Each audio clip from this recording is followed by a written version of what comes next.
अस्सलाम वालेकुम respected teachers. Welcome आप सबको करते हैं हेड टीचर इंटरव्यू के हवाले से। सबसे पहले आप सबको मुबारकबाद जिन लोगों ने हेड मास्टर का जो टेस्ट है वो पास किया है। अब वो इंटरव्यू के लिए जा रहे हैं। तो माशाल्लाह आप सारे ही क्वालिफ़ाइड हैं। ये सिर्फ़ एक मॉक एक्सरसाइज़ है ताकि कुछ नई चीज़ें हम एक दूसरे से सीख सकें। तो ये हेड मास्टर जो इंटरव्यू है उसके हवाले से कुछ गाइडलाइन कुछ आप सिखाएँगे, कुछ हम एक दूसरे से सारे हम सीख लेंगे। आज चूँकि हमारी पहली क्लास है तो हम जो है वो कुछ आम सी चीज़ों को ही डिस्कस करेंगे जिसमें हमारा जो पहला पॉइंट था वो इंट्रोडक्शन के हवाले से था कि आप अपना जो इंट्रोडक्शन है वो आपने कैसे देना है। तो इंट्रोडक्शन के बाद जो क्योंकि कमेटी है उसमें आपका ज़्यादा नॉलेज नहीं टेस्ट होगा। कुछ जो चीज़ें जो आम हेड टीचर्स के रिलेटेड होती हैं जैसे एसएमसी कौंसल स्कूल कौंसल जिसका नाम आजकल है, तो स्कूल कौंसल के मुतल्लक आपसे जो है वो कुछ सवाल पूछे जा सकते हैं कि स्कूल कौंसल में कितने मेंबर्स होते हैं। तो आपने स्कूल कौंसल वाली जो स्लाइड है वो भी मैं आपके साथ ग्रुप में शेयर कर दूँगा। उसको आपने पढ़ लेना है कि उसमें कितने जनरल मेंबर्स होते हैं क्योंकि हेड टीचर्स को इन चीज़ों का बुनियादी पता होना चाहिए कि स्कूल कौंसल कैसे बनती है, उसका टोटल ड्यूरेशन कितनी होती है, कितने सालों के बाद उसे चेंज करना होता है और इसके अलावा उसमें कितने जनरल मेंबर होते हैं, पेरेंट्स मेंबर होते हैं और अगर किसी मेंबर की डेथ हो जाए या उसकी शिफ्टिंग हो जाए तो उसकी जगह नया मेंबर कैसे ऐड करना है और इसके अलावा जो उनका कौन अथॉरिटी जो है वो उन मेंबर को सिलेक्ट करती है। तो ये 2013 की पॉलिसी जो अभी तक चल रही थी लेकिन 2024 में एक नई पॉलिसी आई थी उसमें थोड़ी बहुत चेंजिंग की गई थी। जो 2013 की पॉलिसी थी उसमें जो सिर्फ़ हेड टीचर था वो स्कूल कौंसल का चेयरमैन होता था, बाकी सारे मेंबर जो होते थे वो आउट होते थे गाँव के होते थे रिलेटेड और बाहर के होते थे। लेकिन जो 2024 की पॉलिसी है, उसमें उन्होंने एक हेड टीचर के साथ एक सीनियर टीचर को भी जो है वो उस कमेटी में शामिल कर रहे हैं। तो वो दोनों मैं आपके साथ शेयर कर दूँगा, आपने उनको गो थ्रू कर लेना है। ये मेन चीज़ है हेड टीचर्स की, जो सबसे पहला आपने काम करना है जब हेड जॉइन करेंगे तो आपने सबसे पहले स्कूल कौंसल नई बनानी है जिसमें आपका नाम शामिल होगा और बाकी जो भी आप मेंबर ऐड करेंगे और अकाउंट वगैरह आपके नाम होंगे। इसके बाद जो बाकी रजिस्टर वगैरह हैं उनको हम तफ़सील से डिस्कस कर लेंगे। वालेकुम सलाम। सर ये जो स्कूल मैनेजमेंट कमेटी है, 1 साल में इसकी कितनी मीटिंग्स रखनी होती हैं स्कूल में? उसका डिपेंड करता है कि आपके पास जो है वो कितने फंड कितने टाइम आता है। यानी कि ज़्यादातर 2 टाइम ही आता है तो आपने कम अज़ कम 3 मीटिंग जो है वो लाज़मी रखनी होती हैं। सही। और सर पीटीएम कितनी रखनी होती हैं? पेरेंट्स के साथ जो टीचर मीटिंग है, वो कितनी दफ़ा होती हैं 1 साल में? ये मैं आपके साथ एक पूरा पीडीएफ शेयर कर दूँगा ना, उसमें सारी चीज़ें ये मेंशन है स्टेप बाय स्टेप। अभी अगर मैं आपको बताऊँगा तो हो सकता है कि थोड़ा आगे-पीछे हो जाए, तो वो पीडीएफ मैंने सारा बनाया हुआ है। तो वो मैं आपके साथ शेयर जी, कर जी। दूँगा, उसमें एक-एक चीज़ मेंशन है, डेज़ भी मेंशन है, टाइम भी मेंशन है कि किस तरह आपने इनको मैनेज करना है। जी, ठीक है सर, जज़ाकल्लाह।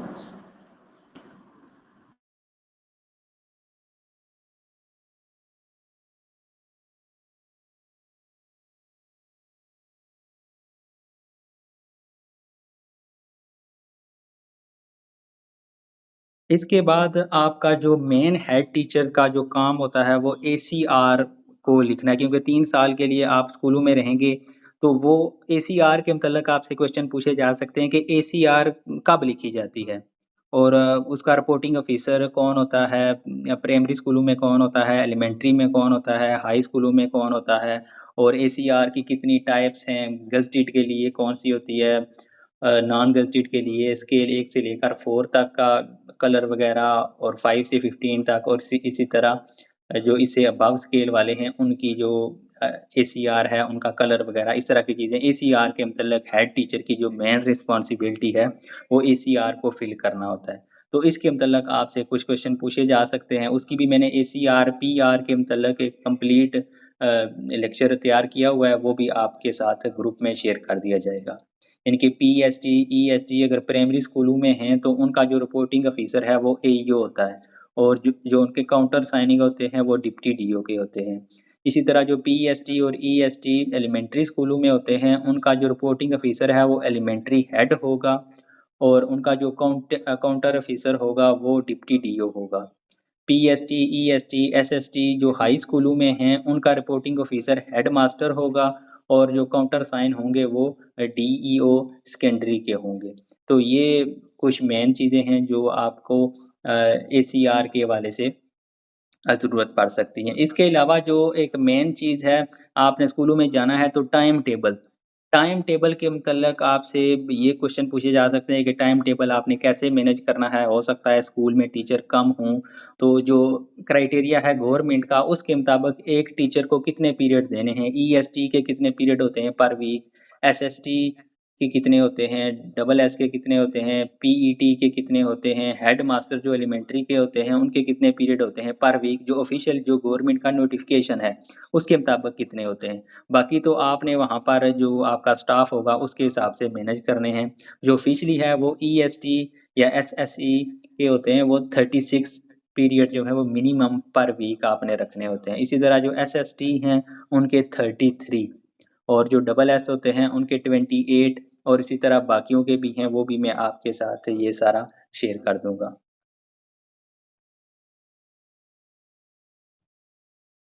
और जो आखिर में आपके पास चीज़ आ जाएगी, जो मेन चीज़ है हेड टीचर के रिलेटेड होती है, वो होता है स्कूल रिकॉर्ड। तो स्कूल रिकॉर्ड में आपके पास journal record, equipment record, financial record और एजुकेशनल रिकॉर्ड, ये 4 मेन चीज़ें आती हैं। क्योंकि ये हेड टीचर के पास ही सारी चीज़ें होती हैं। तो उसमें आपके पास log book, visitor book, staff leave register, order book, तो इस तरह की जो फाइनेंशियल रिकॉर्ड है उसमें कैश रजिस्टर और इस तरह के कुछ रजिस्टर आपके पास आ जाते हैं। तो उनको मेंटेन करने के हवाले से, क्योंकि जो ऑफ़िसर कमेटी भी आपने देखी होगी वो इन्हीं चीज़ों को ही ज़्यादा डील करेंगे। आपको ये नहीं चेक किया जाएगा कि आपकी एजुकेशन के मतलब जो आपका टेस्ट था वो हो गया। अब आपका जो स्कूल में मैनेजमेंट है उन चीज़ों के बारे में ज़्यादा क्वेश्चन पूछे जाएँगे, ताकि आपने स्कूलों में ही जाना है तो वहाँ पर आप बेहतर तरीके से उसको मैनेज कर सकें। नेक्स्ट आपके पास हेड टीचर के हवाले से जो मेन है वो एनरोलमेंट टारगेट के हवाले से क्वेश्चन होंगे कि एनरोलमेंट टारगेट के कितने फ़ेज़ हैं। ये कौन-कौन से मंथ में आपने एनरोलमेंट कैंपेन स्टार्ट करनी है जो ऑफ़िशियल है। तो उसके लिए आपने 1 अप्रैल टू 31 मई तक, उसके बाद 14 अगस्त से लेकर 31 अक्टूबर तक।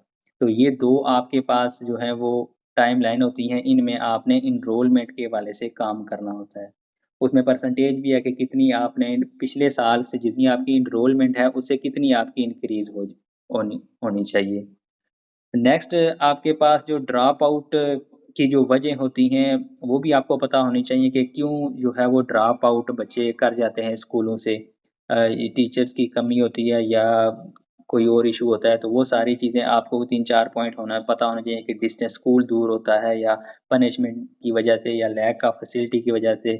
तो वो आपको ये पॉइंट आपके ज़हन में होने चाहिए कि कौन-सी वजह ऐसी होती हैं कि जिनकी वजह से बच्चे जो हैं वो स्कूल छोड़ जाते हैं।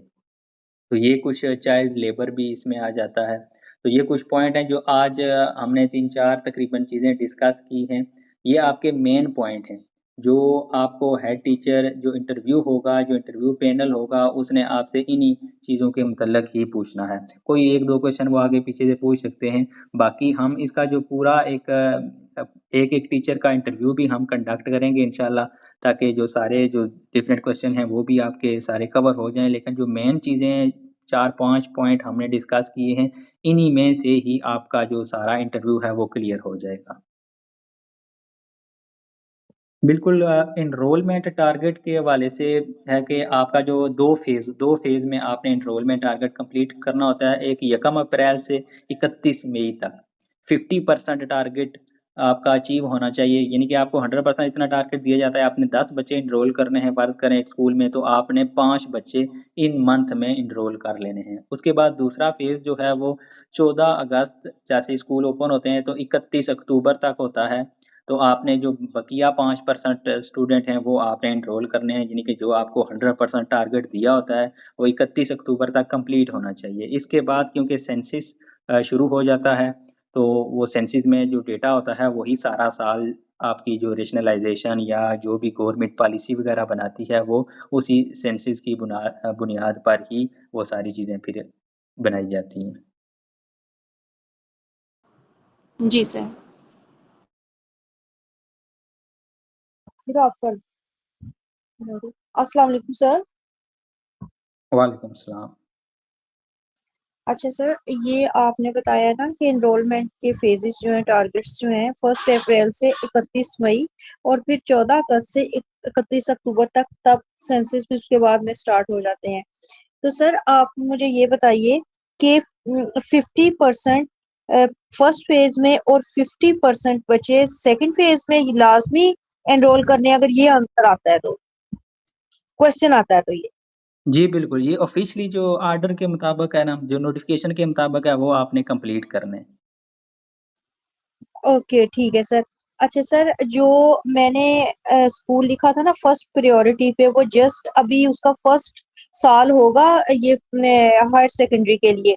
तो सर उसमें जो टाइम टेबल है ना, उसका आप एक दफ़ा फिर बताइए कि उसमें टाइम टेबल का क्या हिसाब-किताब होगा? अभी वहाँ पे स्टाफ भी आना है और उसके अलावा वहाँ पे फ़िलहाल एक एसएसटी काम कर रही है। सिर्फ़ ओनली आर्ट्स की एक एसएसटी, बाकी एसएससीज़ हैं। तो सर उसमें टाइम टेबल का क्या हिसाब होगा? ये अभी ये न्यू स्टार्ट होना है इस ईयर में, हायर बिल्कुल, सेकेंडरी स्कूल। बिल्कुल, आपके पास ऐसे कई इश्यू होंगे जहाँ पर जो स्टाफ होगा वो शॉर्ट होगा। तो मैं जो चीज़ें बता रहा हूँ ना हुँ, वो सिर्फ़ ऑफ़िशियली हैं, जो गवर्नमेंट ने नोटिफ़िकेशन किया हुआ है ना उसके मुताबिक आपको बता रहा हूँ कि वो जो आपसे सवाल भी पूछेंगे ना वो नोटिफ़िकेशन के मुताबिक पूछेंगे। बाकी आपने मैनेज करना है अगर स्टाफ शॉर्ट है या कम्युनिटी से ज़्यादातर वो यही कहते हैं कि कम्युनिटी से कोई टीचर रखें, एनएसबी से उसे पे करें, तो आप वहाँ पर रख सकते हैं। वैसे अभी गवर्नमेंट एसटीआईज़ के हवाले से भी कह रहे हैं कि जहाँ पर हायर सेकेंडरी स्कूल हैं, शार्ट हैं, वहाँ पर एसटीआईज़ भी दिए जाएँगे। तो उस हिसाब से फिर आपने स्कूलों में तो ज़ाहिर-सी बात है थोड़ा टाइम टेबल डिफरेंट होता है। कई दफ़ा जो ईएसटी हैं उनके 36 पीरियड नहीं होते जहाँ पर स्टाफ ज़्यादा है, तो वो पीरियड कुछ कम भी होते हैं और जहाँ पर स्टाफ थोड़ा है वहाँ पर ये पीरियड कुछ ज़्यादा भी हो जाते हैं। ओके, ठीक है सर। और सर आपने थोड़ा बहुत सर एनएसबी का भी बता दें कि वो क्या हिसाब-किताब होता है? एनएसबी का थोड़ा-सा शॉर्टली कुछ ब्रीफ कर दें। बिल्कुल एनएसबी के हवाले से वो कंप्लीट आपको जब हम वो कैश रजिस्टर के बारे में हम डिस्कस करेंगे ना, जो रजिस्टर स्कूल रिकॉर्ड में आते हैं, कैश रजिस्टर हो गया, बाकी जितने भी रजिस्टर वगैरह होते हैं, तो उसमें हम एनएसबी को भी डिस्कस कर लेंगे कि आपने उसको कब कंप्लीट करना है। स्कूल काउंसिल की मीटिंग 3 इजलास होते हैं, उसमें पहला एजेंडा आप पेश करते हैं कि इतना हमारे पास फंड आया है, वो आप पूरे लिखते हैं। उसके बाद दूसरे में फिर कोटेशन वगैरह लेते हैं और तीसरे में फिर फाइनल जो काम करने वाला जो फर्म वगैरह होती है उसको आप वो ठेका वगैरह देते हैं, तो वो सारा काम होता है, वो 3 इजलास होते हैं, वो इंशाल्लाह हम कंप्लीट एक एनएसपी का टॉपिक रख लेंगे। अच्छा, ठीक है सर। और सर एसएमसी के मंथली कितनी मीटिंग्स होती हैं या होनी चाहिए मंथली? कि ये ज़रूरत के मुताबिक है या लाज़मी मंथली इतनी मीटिंग्स होनी ही होनी है? ये भी सर बताइए। नहीं, मंथली जो ऑफ़िशियली जो उसमें आप नोटिफ़िकेशन देखें ना, तो नोटिफ़िकेशन के मुताबिक ये नहीं है कि आप लाज़मी आपने करनी ही करनी है एसएमसी। वैसे ही आप पेरेंट टीचर मीटिंग आप कर सकते हैं किसी भी स्कूल में किसी भी टाइम। लेकिन जो स्कूल काउंसिल या एसएमसी है ना, उसका तल्लक जो है वो एनएसबी से है। अगर एनएसबी पूरा साल अगर नहीं आता, तो फिर एसएमसी की काउंसिल वैसे ऑफ़िशियली बुलाने का उसका कोई जवाज़ नहीं बनता। वैसे अगर आप फंडिंग वगैरह जमा करना चाहते हैं कम्युनिटी को इन्वॉल्व करके तो वो आप बुला सकते हैं। सर ये बात ना पहली दफ़ा पता चली है कि एसएमसी का और एनएसबी का बहुत बड़ा आपस में रिलेशन है। ये बात सर ना कहीं पहले पढ़ी है, ना कहीं सुनी है। ये आपसे अब पता चली है, एक नई बिल्कुल नई चीज़ है ये। जी, बिल्कुल, अभी तो उन्होंने एसएमसी को जो मौजूदा नोटिफ़िकेशन है ना, वो काफ़ी ज़्यादा इख्तियार भी दे दिए हैं कि वो सारा बजट खुद इस्तेमाल करें और ऑडिट वगैरह इस तरह की सारी चीज़ें वो खुद करें। लेकिन ये उसमें काफ़ी ज़्यादा आपने भी नोटिफ़िकेशन पिछले दिनों देखे होंगे कि उन्होंने कहा कि कोई टैक्स वगैरह नहीं कटेगा, फ़ाइल बनाने की ज़रूरत नहीं होगी। लेकिन वो ऑफ़िशियली इम्प्लीमेंट नहीं हो सका। कि इतने जी, जी पैसे सर। हैं तो वो खुद आप इस्तेमाल कर लें, किसी को फ़ाइल बनाने के पैसे देने की ज़रूरत नहीं है, टैक्स ना पे करें। तो वो अगर हो जाता तो सारा ये काफ़ी ज़्यादा फंड भी बच जाता, सारा काम जो ऑफ़िशियली जितना हमने अगर कमरा बनाना है, तो उसी पर हम सारा लगा सकते हैं। लेकिन अभी कुछ फ़ाइलों में चला जाता है, कुछ टैक्स में चला जाता है, तो वो थोड़े पैसे कम हो जाते हैं। और सर मेरा एक और सवाल ये है कि इस तरह की इंटरव्यूज जो हैं सर वो जब कंडक्ट होते हैं तो वो पर कैंडिडेट उसमें कितने मैक्सिमम मिनट होते हैं किसी कैंडिडेट को वो जो देते हैं? मैक्सिमम की अगर बात करें तो 40 मिनट है। वैसे 15-20 मिनट में वो जज करके तकरीबन ख़त्म कर देते हैं। ठीक है सर, थैंक यू। सर मेरा भी एक क्वेश्चन है आपसे कि जैसे अब एसएसटी का मेरिट अगर उसका अपने स्कूल में नहीं बनता और उसको किसी और स्कूल में भेजा जाता है तो क्या उसके पास ऑप्शन होगा कि वो अपने स्कूल में रहना चाहें या लाजमी है जबरदस्ती होगा ये भेजना? आई थिंक सो ज़बरदस्ती तो नहीं करेंगे। आपके पास 5 स्कूल की ऑप्शन है, अगर आपने रिजेक्शन दे देनी है तो उसे जो नीचे वाला कोई और किसी ने टेस्ट पास किया होगा तो वो उस स्कूल में आ जाएगा। इसमें कोई ज़बरदस्ती नहीं होगी।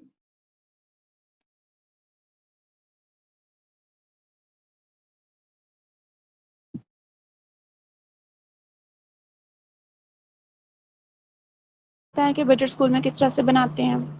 बिल्कुल, ये तो जी बिल्कुल, बजट के रिलेटेड तो क्वेश्चन हो सकता है पूरा ये, क्योंकि हेड टीचर के रिलेटेड ही ये सारे आता है। तो उसके मतलब भी जो कंप्लीट स्लाइड है ना वो मैं आपको शेयर करूँगा, बजट के रिलेटेड भी आपने उसको तैयार करना है। जी सर, ये ज़रूर कीजिएगा क्योंकि मोस्टली क्लर्क ही काम करते हैं। बिल्कुल, वो हमें इतनी इन्फॉर्मेशन बिल्कुल नहीं ईज़ी होती इसके काम बारे होता में। है। मैं आपके साथ वो फ़ाइल भी एक शेयर कर दूँगा, एक स्कूल की, अपने स्कूल की शेयर कर दूँगा कि आप उसको ईज़िली आप पूरे साल की जितनी भी हर टीचर की पे वगैरह है, वो सारी चीज़ें वहाँ पर मेंशन करनी पड़ती हैं। वो मैं आपको एक जो बनाई थी इस साल, मैं आज ग्रुप में शेयर कर दूँगा ताकि सारे टीचर देख लें। कोई मुश्किल काम नहीं होता वो।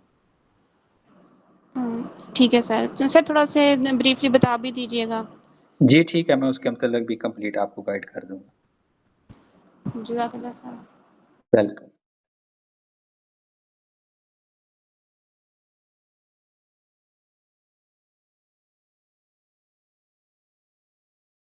एसीआर और पीईआर के मतलब आपका क्वेश्चन ये आ सकता है कि जो अगर 3 मंथ से कम टाइम हो तब आप कौन-सी एसीआर या क्या क्या आपने फ़िल करना है। तो उसके लिए है कि फिर अगर किसी रिपोर्टिंग ऑफ़िसर के नीचे आपने 3 मंथ से कम टाइम काम किया है तो फिर आपकी एसीआर नहीं बनेगी, बल्कि जो आपकी सर्टिफ़िकेट है वो सिर्फ़ आपका बनेगा। उसके लिए सिंपल आपने बस वो मेंशन होता है कि 3 less than 3 month certificate PER बस उसका लिखा, उसका सैंपल भी मैं आपके साथ शेयर कर दूँगा जो प्रॉपर उसका सैंपल होता है। जी, ठीक है सर। रिपोर्टिंग ऑफिसर कौन होगा एसीआर के लिए? हाई स्कूलों में आई थिंक एसएसटीज़ के लिए एक मिनट मैं आपको चेक करके बता देता हूँ। जो हायर सेकेंडरी स्कूल होते हैं वहाँ हाई स्कूल में एसएसटी का जो हेड मास्टर होता है और जो उनका काउंटर साइन होते हैं वो डीईओ सेकेंडरी के।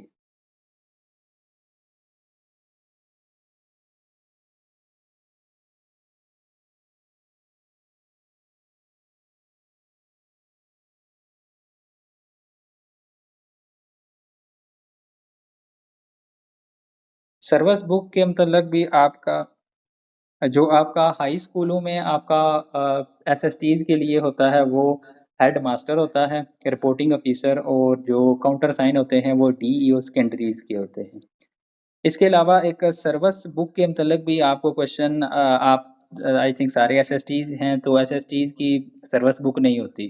जो इससे 16 से कम स्केल वाले होते हैं, उनकी सर्विस बुक होती है, तो उसके मतलब सर्विस बुक के भी आपको क्योंकि आइडिया होना चाहिए कि आपके अंडर पीएसटीबी और ईएसटीबी काम करेंगे, तो आपने उनकी साल के बाद जो सर्विस बुक है, उस पर आपने साइन वगैरह करने होते हैं, तो वो भी आपको पता होना चाहिए कि उनकी सर्विस बुक को आपने कैसे चेक करना है और कहाँ-कहाँ पर उनका जो साल कंप्लीट होता है, तो वो आपने चीज़ें कैसे फिल करनी है।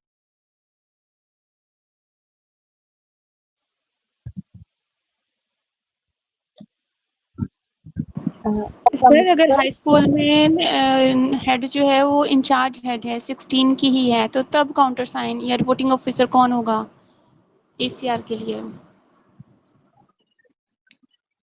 नोटिफ़िकेशन के मुताबिक तो यहाँ पर लिखा हुआ है कि हेड मास्टर ही होगा। यानी कि अगर वो इंचार्ज है तब भी आपका काउंटर साइन फिर हेड मास्टर के ही होंगे। Okay sir. अच्छा सर, मैंने ये क्वेश्चन आपसे करना है कि आपने बताया है कि एसीआर के जो क्वेश्चन होंगे एसीआर से रिलेटेड, तो सर मैंने उससे ये पूछना है कि जैसे प्राइमरी स्कूल है, ये सर मैं वैसे अपने नॉलेज के लिए और सबके नॉलेज के लिए पूछ रही हूँ कि जैसे प्राइमरी स्कूल है उसके जो एम्प्लॉयज हैं, टीचर्स हैं, उनकी एसीआर कौन लिखता है प्राइमरी वालों की? क्योंकि हो सकता है कि वो इस तरह का क्वेश्चन कर लें तो चले उसका आंसर तो आता हो, प्राइमरी वालों के कौन लिखता है एसीआर? जी, बिल्कुल ये क्वेश्चन पूछ सकते हैं। प्राइमरी वालों के जो एसीआर एंड रिपोर्टिंग ऑफिसर वो एईओ होता है, अगर वो स्टैंड अलोन प्राइमरी स्कूल है। मतलब हाई स्कूल का हिस्सा उसके साथ शामिल नहीं है, अलग है वो प्राइमरी स्कूल है तो। अगर प्राइमरी स्कूल हाई स्कूल में है तो फिर हेडमास्टर ही होगा। और सर जो मिडिल वाले हैं, ओनली मिडिल है, छोटी क्लास से लेके 8वीं क्लास तक, उनकी एसीआर सर कौन लिखता है? उनका जो रिपोर्टिंग ऑफिसर होता है ना वो एलिमेंट्री हेड होता है, क्योंकि एलिमेंट्री हेड वो भी 16 स्केल का होता है और एईओ भी 16 स्केल होता है। तो जो सिर्फ मिडिल स्कूल हैं उनका जो हेड है वो उनका रिपोर्टिंग ऑफिसर होता है और उनका काउंटर साइन उनके भी डिप्टी डीओ के होते हैं, तहसील का जो डिप्टी डीओ होता है। और यही जो मिडिल स्कूल के टीचर्स हैं उनका हेडमास्टर हेडमिस्ट्रेस उनके लिखती हैं, और इसी तरह जो हाई और हायर सेकेंडरी स्कूल है उनके प्रिंसिपल जो है वो लिखते हैं उनकी एसीआरस। बिल्कुल, हाई स्कूल के हेडमास्टर और काउंटर साइन डीईओ के, और जो हायर सेकेंडरी स्कूल हैं उनके प्रिंसिपल और काउंटर साइन डीईओ के। अच्छा सर, जो हेडमास्टर और हेडमिस्ट्रेस हैं हाई की और हायर सेकेंडरी की, सर उनकी जो है वो काउंटर साइन कौन करता है उनके खुद के और वो कौन करता है उनका जो है वो क्या हिसाब किताब होता है एसीआरस को लेके? हेडमास्टर और जो प्रिंसिपल हैं उनका जो रिपोर्टिंग ऑफिसर होते हैं वो डीईओ सेकेंडरी होते हैं, और जो उनके काउंटर साइन होते हैं वो सीईओ उनके काउंटर साइन करते हैं, हेडमास्टर और प्रिंसिपल के। अगर आप एईओ और एसएसटी की बात करें और एलिमेंट्री स्कूल के हेड की बात करें तो उनके जो रिपोर्टिंग ऑफिसर होते हैं वो डिप्टी डीओ होते हैं, ओके और सर, डिप्टी उनका जो डीओ। काउंटर साइन होते हैं वो डीईओ के होते हैं। इसी तरह अगर डिप्टी डीओ की बात करें तो डिप्टी डीओ का जो रिपोर्टिंग ऑफिसर होता है वो डीईओ होता है, और उनका जो काउंटर साइन होते हैं वो सीईओ के होते हैं। Okay sir. काइंडली आप जो है ना वो कैमरा ऑफ कर दें, और अगर आपने बात करनी है तब आप अपना माइक्रोफोन जो है वो ऑन कर लें। कैमरा सारे टीचर ऑफ कर लें क्योंकि ये रिकॉर्ड हो रही है, ग्रुप में भी हम इसको शेयर करेंगे।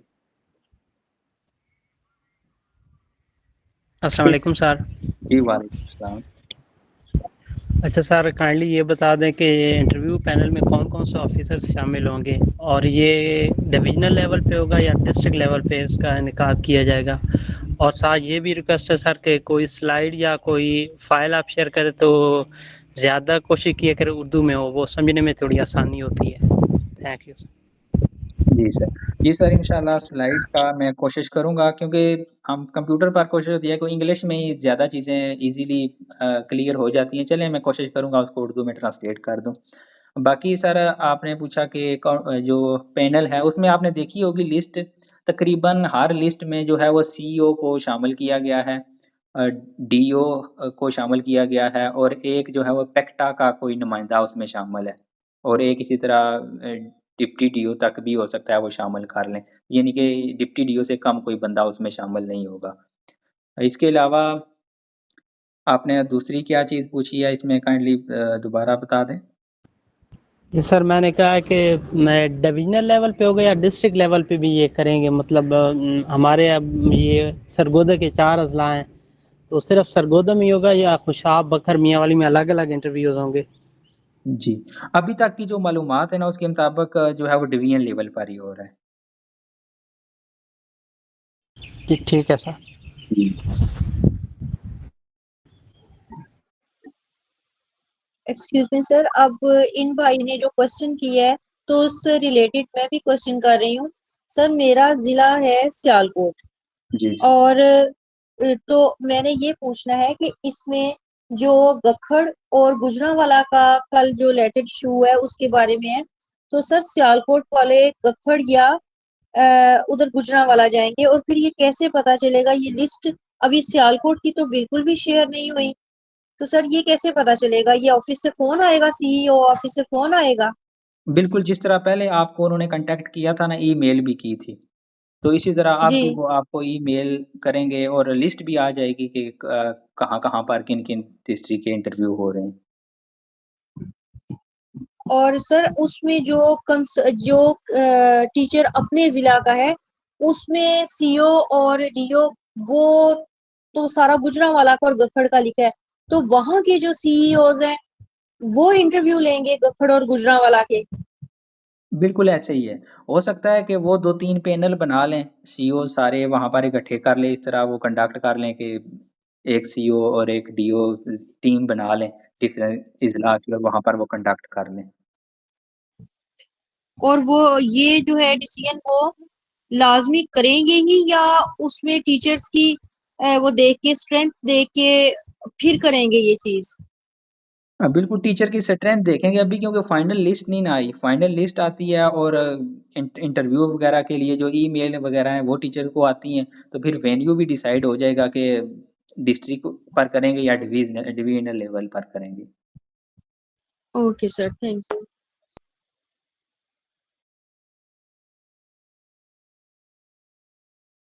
इसके अलावा अगर टीचर कुछ डिस्कस करना चाहते हैं तो वो डिस्कस कर सकते हैं, और नेक्स्ट इंशाल्लाह मेरी कोशिश होगी शाम को हमारे साथ एक टीचर जो लेक्चरर हैं, कोशिश मेरी होगी वो साथ होंगे। तो क्योंकि उन्होंने पीपीएससी का इंटरव्यू भी दिया हुआ है, वो लेक्चरर अभी काम कर रहे हैं, तो वो ज़्यादा बेहतर क्वेश्चन आप पूछ सकते हैं कि किस किस्म के क्वेश्चन जो हैं वो इंटरव्यू में पूछे जाते हैं।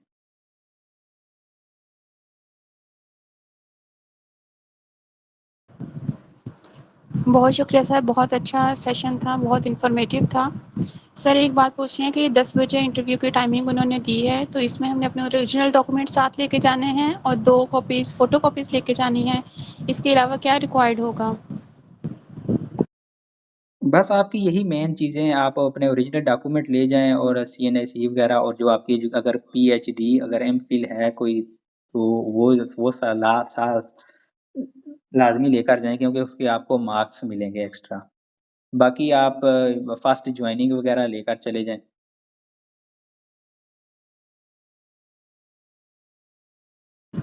जी, ठीक है सर। सर फ़ोटोकॉपीज़ के 2 बंडल बना के लेके जाएँ, बिल्कुल उनके अटेस्टेड। जी, बिल्कुल 2 उनके आपने बना लेने हैं, 2 फाइलें तैयार कर लेनी हैं। अच्छा सर, अब मेरा क्वेश्चन ये है कि जिन लोगों ने, मेरे जैसे लोगों ने एमफिल नहीं किया, ये पीएचडी नहीं किया, तो क्या हमारा मेरिट जो है वो ऑलरेडी कम हो जाएगा उन लोगों से जिन्होंने ये क्वालिफिकेशन कर रखी है?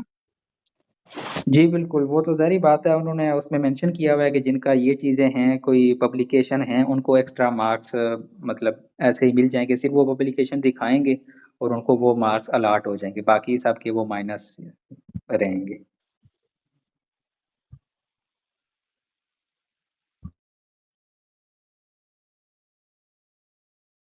ओके, अस्सलाम वालेकुम सर। मेरा भी एक क्वेश्चन है कि हमें वाले इंटरव्यू में किस तरीके के क्वेश्चंस प्रिपेयर करने चाहिए? जी, लाइक सिचुएशनल क्वेश्चंस हमसे पूछे जाएंगे या फिर कंटेंट बेस्ड क्वेश्चंस हो सकते हैं, नहीं और जै या जनरल नॉलेज के हो सकते हैं? जी, बिल्कुल, जो अभी मैंने चीज़ें डिस्कस की हैं ना, मैंने 5 मेन पॉइंट डिस्कस किए हैं, इसके रिलेटेड आपके मेन क्वेश्चन होंगे। जैसे एसएमसी हो गया, स्कूल काउंसिल के हवाले से, उसके बाद पीईआर, एसीआर के मुतल्लक हो गया, और नेक्स्ट आपके जो स्कूल में बजट वगैरह एनएसडी वगैरह होता है, उसके मुतल्लक, स्कूल में रजिस्टर्स के मुतल्लक, स्कूल का टाइम टेबल के मुतल्लक। तो ये 4-5 जो मेन चीज़ें हैं ना, वो आपसे पूछी जाएँगी। अब जो आपका जो नॉलेज टेस्ट होना था ना, वो इंटरव्यू में आपका सॉरी टेस्ट में आपका चेक हो गया है। अब आपसे वो मैनेजमेंट के मुतल्लिक क्वेश्चन पूछेंगे कि आप कल स्कूल में जाएँगे तो आप कैसे मैनेज कर सकते हैं? जी सर। सर अगर हमसे वो क्वेश्चन पूछें, जैसे मैं एज अ एलिमेंट्री हेड काम कर रही हूँ, तो अगर मेरे पास कोई टीचर बहुत लेट आती है, एक ऐसी सिचुएशन है कि वो रोजाना लेट आ रही है, तो मुझे उसका क्या जवाब देना चाहिए? जी, बिल्कुल, ये तो क्वेश्चन उसको मैं कैसे रिप्लाई मैंने करूँ? स्लाइड में भी जो है वो इसका जी लिखा सर। था जवाब, कि पहले हम तो सर उसको इसमें हमें नेगेटिव तो नहीं हम जा सकते, हमने पॉजिटिवली आंसर करना है, या बिल्कुल। हम ये कर सकते हैं कि हमने उसकी रिपोर्ट करनी है? अब आखिर में आप कहेंगे कि पहले हम उसे कोशिश करेंगे, समझाएँगे, और फिर लास्ट पर अगर बार-बार ही अगर नहीं टीचर वो काम करता, तो फिर हम फाइनली जो है वो रिपोर्ट करेंगे। जी, सही है। और सर आप इसी तरह हमारा कोई मॉक इंटरव्यू भी लेंगे? जैसे जी, कि इंटरव्यू होना है, इस तरीके से अगर हम आपस में प्रैक्टिस कर लें, जी, जी। ताकि हमारा कॉन्फिडेंस लेवल बेहतर हो जाए। जी, बिल्कुल इंशाल्लाह, जो है ना वो आज शाम को जो होगी ना क्लास, उसमें कोशिश होगी कि 1 बाय 1 एक-एक टीचर का इंटरव्यू ले लें, कोई 5-5, 10-10 क्वेश्चन पूछ लें, ताकि वो थोड़ा ज़्यादा प्रिपेयर हो जाता है। जी सर। सर एक क्वेश्चन था कि वो कौन-सा सबसे पहला स्टेप क्या होता है जब आप taking charge as a head? What is the first step after you taking charge as a head? तो इसमें क्या हम करेंगे सबसे पहले? जो जब मेरी सब अगर जॉइनिंग होती है? जी, सबसे पहले जो अगर आप कहें कि जो आपने काम करना है वो आपने कौंसल बनानी है। बाकी तो चलें जो छोटे-मोटे आपने काम करने हैं, आपने स्कूल कौंसल बनानी है। आपके नाम की स्कूल कौंसल होगी, आप उसमें एज़ जो इंचार्ज होंगी होंगी, और बाकी जो सारा आपका, क्योंकि एनएसबी और एफटीएफ का सारा आपने अकाउंट अपने नाम करना होता है। और बाकी तो चीज़ें साथ-साथ चल रही होती हैं, लेकिन ये चीज़ आपने सबसे पहले करनी है। जी सर, थैंक यू सर। जी, वेलकम।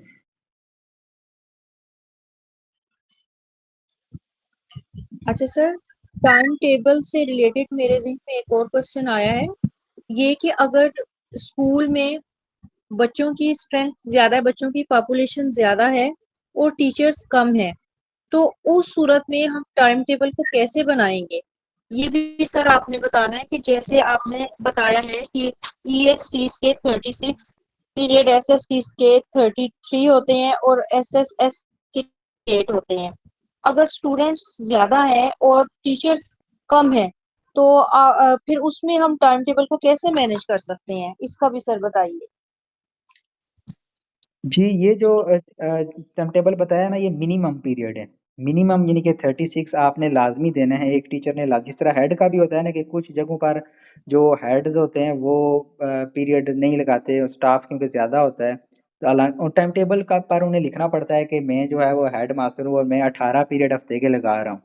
ठीक है? ये नोटिफ़िकेशन के मुताबिक चीज़ें हैं कि वो आगे अगर उनसे कोई पूछेगा, टाइम टेबल लेगा, तो वो ये चीज़ें बताएँगे कि हेड टीचर 18 पीरियड ले रहा है, फलाँ टीचर इतने पीरियड ले रहा है, ईएसटी के इतने-इतने पीरियड हैं। बाकी जो मैनेजमेंट है स्कूल में, वो तो आपने देखनी है कि ज़ाहिर-सी बात है, निज़ाम स्कूल का चलाना होता है, तो ज़्यादा भी हो जाते हैं। ये मिनिमम की बात है, 36 मिनिमम होने चाहिए, ज़्यादा आप इससे जितने ओ आपका निज़ाम चलता है, उस हिसाब से फिर आपने उनको मैनेज करना है। और उसके अलावा सर जो हायर सेकेंडरी के प्रिंसिपल होते हैं, क्या उन्होंने भी लाज़मी पीरियड लेना होता है या ये वक़्त की रिक्वायरमेंट के हिसाब से चलता है ये फिर सिस्टम? क्या उन्होंने लाज़मी लेना ही होता है period first year, second year का या किसी भी जगह जहाँ पे उनको ज़रूरत होती है? या अगर नहीं ज़रूरी कंपल्सरी तो नहीं है उसके लिए? जो नोटिफ़िकेशन में लिखा हुआ है ना, उसमें 12 पीरियड लिखे हुए हैं। ओके, प्रिंसिपल के 12 पीरियड होते हैं। Headmaster, senior headmaster, principal, high school और higher secondary school. Okay, thank you sir.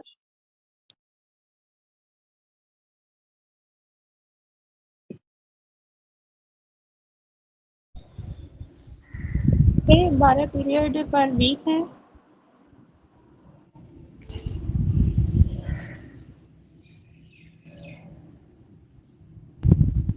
ये पर वीक की बात हो रही है, पर वीक जो आपके पीरियड है ना, उनकी बात हम कर रहे हैं। अच्छा सर, काइंडली ये बता दीजिएगा कि इंटरव्यू के लिए पेडागोजिकल पोर्शन भी तैयार करना ज़रूरी है, और साथ ये है कि सर बेहतर होता आप अगर कोई चेकलिस्ट शेयर कर देते ना, जितने भी पोर्शंस हैं वो बंदा कवर कर लेता है फिर। जी, जी, बिल्कुल, वो चेकलिस्ट भी आपके साथ इंशाल्लाह ग्रुप में शेयर हो जाएगी। बाकी पेडागोजी के वाले से आई थिंक सो क्वेश्चन नहीं होंगे, क्योंकि ये तो आपका नॉलेज टेस्ट करने वाली बात होगी ना। नॉलेज तो आपका उन्होंने टेस्ट नहीं करना, आप मैनेजमेंट के मतलब आपसे क्वेश्चन होंगे। नॉलेज आपका टेस्ट हो गया, वो आप टेस्ट पास करके आ गए। जी, थैंक यू सर। जी, वेलकम।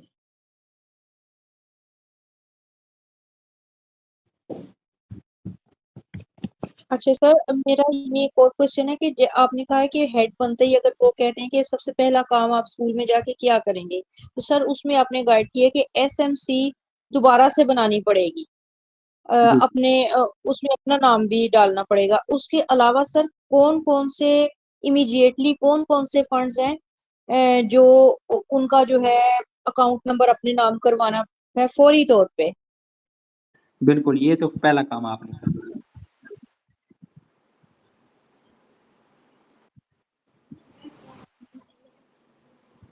उसके बाद आपके टाइम टेबल के हवाले से आ जाएगा कि आपने टाइम टेबल जो है वो मैनेजमेंट उसकी करनी है। Okay sir. सर एसएमसी तो फौरन करना है सर। फंड्स जो हैं कौन-कौन से सर फंड्स हैं जिनका अकाउंट फौरी तौर पे अपने नाम ट्रांसफर करवाना है? एफटीएफ और एनएसबी एनएसबी। है। एफटीएफ तो हर मंथ जो है ना वो आपका बनता है, तो वो तो फौरी आपके नाम होना चाहिए। अगले मंथ आप पैसे निकलवा सकें या जो भी आपने खर्च करना है। ओके। अच्छा सर, काइंडली बता दीजिएगा कि एफटीएफ और एसएमसी में क्या फ़र्क है? एफटीएफ ये तो फ़रोग़ तालीम फ़ंड है ना जो ₹20 स्कूलों से आप लेते हैं। एसएमसी तो स्कूल कौंसल के हवाले से है, जिसका पुराना नाम एसएमसी था। स्कूल अ, एसएमसी था, लेकिन अब जो नया नाम है इसका एससी है, स्कूल कौंसल है सिर्फ़। पहले इसका नाम जी, था स्कूल मैनेजमेंट कमेटी एसएमसी, अब इसे सिंपल कहते हैं स्कूल कौंसल एससी। ठीक है एनएस सर। एनएसबी आपका नॉन सैलरी बजट होता है, वो आपने जो है वो स्कूल की नीड के मुतल्लिक़ खर्च करना होता है। हेड टीचर जो ग्रुप में हैं वो बेहतर इसके बारे में जानते हैं। जी सर, बिल्कुल। अस्सलाम वालेकुम सर, जो मिडल और प्राइमरी स्कूल की हेड्स की टेस्ट हैं वो भी होने हैं अभी, उनके लिए अप्लाई दोबारा होगा ना? बिल्कुल, अभी उनका अप्लाई हुआ ही नहीं है। अभी सिर्फ़ जो था ना वो हाई और हायर सेकेंडरी स्कूलों में अप्लाई हुआ है। ऐसे टीचर जिनका स्केल 16 या 16 से अबव था, तो वो सिर्फ़ अप्लाई कर सकते थे इस टेस्ट में, बाकी कोई और अप्लाई नहीं कर सकता था। तो सर इस सिलसिले में जो मतलब ईएसटी साइंस वालों की एसएसटी में प्रमोशन हो रही थी, वो काम रुक गया है? प्रमोशन का काम कुछ डिस्ट्रिक्ट में साथ-साथ जारी है। Okay, thank you. सर फिर जब हम लोगों के लिए एक्चुअली मैंने तो अभी वो टेस्ट देना है। जी, मैं ईएसटी साइंस हूँ, 15 स्केल है मेरा। तो ठीक। मेरा प्रमोशन के लिए फाइल सबमिट हुई हुई है एसएसटी के लिए। तो मैंने ये टेस्ट अभी देना है, तो उसके बाद भी फिर इस तरह आप कॉन्फ्रेंस कॉल मतलब इस तरह मीटिंग वगैरह लेंगे? कुछ हमें तैयारी करवाएँगे हेडशिप के लिए? इंशाल्लाह, इंशाल्लाह कोशिश करेंगे कि जितनी भी हेल्प हो सके टीचर की करेंगे। Thank you sir. बाकी इंशाल्लाह हम नेक्स्ट क्लास कोशिश करेंगे, मैं आपको टाइम बता दूँगा इंशाल्लाह शाम के टाइम रख लेंगे। जिसमें प्रॉपर जो टीचर्स हैं वो एक-एक इंटरव्यू आप दें ताकि बाकी टीचर्स को भी आइडिया हो जाए। बाकी जो चीज़ें मैंने आपको बताई हैं ना वो मैं स्लाइडें ग्रुप में शेयर कर दूँगा, आप वहाँ से कुछ चीज़ें देख लें। नेक्स्ट अगर कोई और क्वेश्चन हो तो वो भी आप पूछ सकते हैं। सर एक क्वेश्चन है सर कि अगर how do you promote digital literacy and numeracy in your school? Besides you have under trained and non professional staff, मतलब कि हमारे पास ऐसे टीचर्स हैं जो डिजिटल लिटरेसी नहीं समझते, तो ऐसे में हम कैसे प्रमोट कर सकते हैं अपने स्कूल में ये? बिल्कुल, आपने उन्हें कहना है कि पहले हम उनकी ट्रेनिंग करेंगे स्कूल में। जैसे हफ़्ते को अब होता है डे होता है जिसमें आप ट्रेनिंग दे सकते हैं, ऑफ़िशियली भी गवर्नमेंट ने दिया हुआ है। तो उसमें आपने उन टीचर को ट्रेन कर लेना है, ताकि वो इन चीज़ों को सीख जाएँ। जी सर। और सर जो इंटरव्यू होगा वो हम उर्दू में इसी तरीके से बात करें या जैसे बात करें हमसे, मतलब जो इंटरव्यू ले रहे हैं इंग्लिश में बात करें तो हम इंग्लिश में जवाब दें? जी, जी, बिल्कुल ऐसे ही है। या हम आपने देखे होंगे कमेटी में जो लोग हैं वो जो पीपीएससी का इंटरव्यू होता है ना, ये उस तरह का इंटरव्यू नहीं है। जी ये सर। थोड़ा इस तरह का इंटरव्यू होगा जिसमें इज़िली टीचर बस आपने वहाँ पर अपनी बॉडी लैंग्वेज बाकी चीज़ें जो कंट्रोल रखनी है तो आपका इज़िली इंटरव्यू पास हो जाएगा। वो उन्होंने कोई आपसे इतने मुश्किल सवाल भी नहीं पूछने। सर हम जरा पॉजिटिव क्वेश्चन, अगर हमसे गवर्नमेंट इनिशिएटिव्स के बारे में पूछा जाए तो वो भी हम पॉजिटिवली जवाब दें हर चीज का, बिल्कुल, कोशिश बिल्कुल, ये वो करें। बिल्कुल आपने पॉज़िटिव ही वहाँ पर तो सारा आपने कोशिश करनी है पॉज़िटिव ही। जैसे अभी गवर्नमेंट ने जो न्यूट्रिशन का प्रोग्राम शुरू किया हुआ है, उसके मतलब वो आपसे पूछ सकते हैं कि ये फ़ायदेमंद है या नहीं है। तो कोशिश आपने करनी है कि उसको आप बताएँ कि फ़ायदेमंद ही है, इससे बच्चों के नए दाखिले हो रहे हैं। जी सर। और सर इसके बारे में अगर कोई नोट्स हो तो वो भी शेयर कर दें, जो करंट गवर्नमेंट इनिशिएटिव्स हैं जी, अब वो तक बिल्कुल जो हुए हैं। जी, जी, वो शेयर कर दूँगा मैं आपके साथ 2-3 नोट्स। जी थैंक यू सर। बाकी इंशाल्लाह सब टीचर्स नेक्स्ट इंशाल्लाह कोशिश करेंगे क्लास में, उसमें मैं आपको टाइम टेबल शेयर कर दूँगा। इसी तरह आधे घंटे की या 45 मिनट की क्लास हम रखेंगे, ताकि कुछ जो चीज़ें हैं, क्योंकि ये हमारा पहला एक फ़ास्ट थी, तो इसमें कुछ होंगी, लैब्स होंगे, तो कोशिश करेंगे नेक्स्ट में हम उनको कवर कर लें। जी sir, so nice of you sir, बहुत अच्छा मतलब लगा। पहले भी आपकी वजह से इतने अच्छे मार्क्स आ गए थे, मेरे 92 मार्क्स आए हुए हैं जी, बहुत अच्छे हैं। टेस्ट में। वेरी गुड, बहुत अच्छे आपके मार्क्स हैं।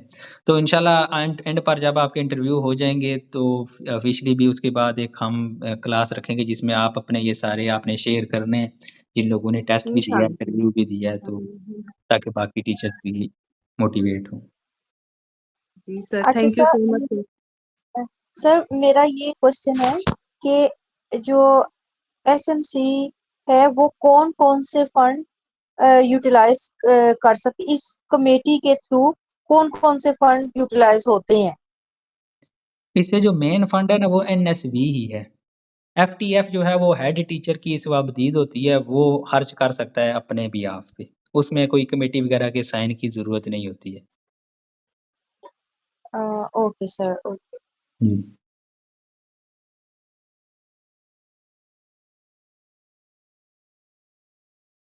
ठीक है, सब टीचर बेशक ऑफ कर लें, इंशाल्लाह नेक्स्ट जो है वो टाइम मैं ग्रुप में शेयर कर दूँगा।